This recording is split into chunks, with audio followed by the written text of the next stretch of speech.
हिंदू धर्म के अनुसार कार्तिक महीने में पूर्णिमा के चौथे दिन करवा चौथ वाला त्यौहार मनाया जाता है। इस दिन सुहागिन महिलाओं द्वारा अपने पति की लंबी लंबी उम्र की कामना के साथ निर्जला व्रत रखती हैं।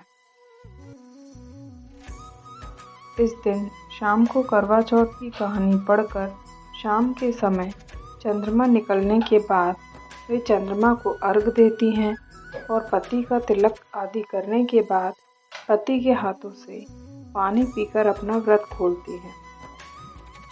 इस दिन भगवान शिव, गणेश जी और स्कंद यानी कार्तिकेय के साथ बनी गौरी के चित्र की सभी उपचारों के साथ पूजा की जाती है। कहते हैं कि इस व्रत को करने से जीवन में पति का साथ हमेशा बना रहता है, साथ ही सौभाग्य की प्राप्ति और जीवन में सुख शांति बनी रहती है।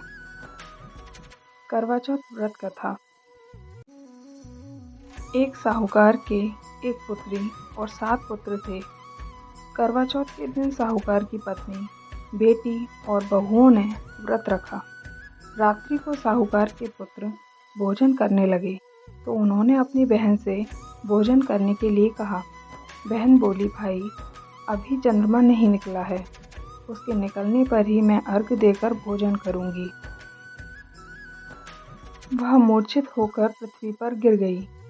इस पर भाइयों ने नगर से बाहर जाकर अग्नि जला दी और छलनी ले जाकर उसमें से प्रकाश दिखाते हुए बहन से कहा, बहन चंद्रमा निकल आया है, अर्घ देकर भोजन कर लो। बहन अपनी भाभियों को बुला लाई कि तुम भी चंद्रमा को अर्घ दे लो, किंतु वे अपने पतियों की करतूत जानती थीं। उन्होंने कहा, बाई जी अभी चंद्रमा नहीं निकला है, तुम्हारे भाई चालाकी करते हुए अग्नि का प्रकाश चलने से दिखा रहे हैं। किंतु बहन ने भाभियों की बात पर ध्यान नहीं दिया और भाइयों द्वारा दिखाए प्रकाश को ही अर्घ देकर भोजन कर लिया। इस प्रकार व्रत भंग होने से गणेश जी उससे रुष्ट हो गए।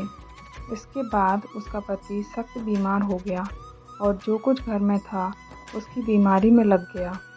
साहूकार की पुत्री को जब अपने दोष का पता लगा तो वह पश्चाताप से भर उठी। गणेश जी से क्षमा प्रार्थना करने के बाद उसने पुनः विधि विधान से चतुर्थी का व्रत करना आरंभ कर दिया। श्रद्धा अनुसार सबका आदर सत्कार करते हुए सबसे आशीर्वाद लेने में ही उसने मन को लगा दिया। इस प्रकार उसके श्रद्धा भक्ति सहित कर्म को देखकर गणेश जी उस पर प्रसन्न हो गए। उन्होंने उसके पति को जीवन दान दे दिया। उसे बीमारी से मुक्त करने के पश्चात धन संपत्ति से युक्त कर दिया। इस प्रकार जो कोई छल कपट से रहित श्रद्धा भक्ति पूर्वक चतुर्थी का व्रत करेगा वह सब प्रकार से सुखी होते हुए कष्ट कंटकों से मुक्त हो जाएगा।